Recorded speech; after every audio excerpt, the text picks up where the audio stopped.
Жәмил Халитов Пенза өлкәсеннән лагерьга 2-нче тапкыр килә. Татар телен һәм әдәбиятын мәктәптә атнага 3 сәгать өйрәнәбез ди. Әмма бу аз. Мин татар малае һәм татар культурасын өйрәнергә теләшәк. Монда Эстерхан, Оренбург, Төмән, Башкортстан, Түбән Новгород, Тверь 25 төбәктән 320 бала җыелган. Көннәре татар теле дәресеннән башлана. Бүген татар теле безгә беренче кабат кирде. Без Казан турында сөйләштек һәм яздык и тикшердек. Чагыштырганда алар ничек килде бу аланчыкка һәм киткәндә менә анда да үсеш күренеп тора. Балаларга мәктәп мөгаллимнәреннән тыш КФУ укытучылары белем бирәчәк. Шагыйрьләр, язучылар, рәссамнар осталык дәресләренә чакырылы. Балаларыбыз бик актив һәм сәләтле балалар.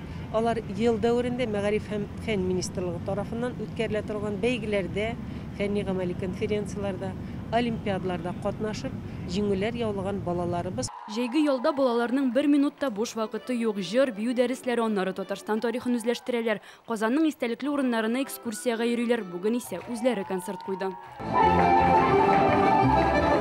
Шулай ук Гүзәл Уразова чыгышын тыңладылар.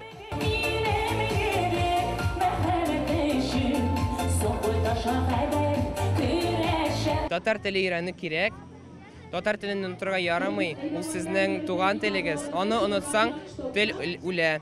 Тел сменалары республика буенча Яр-Чаллыда, Мамадыш, Шәлки һәм Актаныш районында да эшли. Җәйге ялда 1680 малай һәм кызны укытырга планлаштыралар.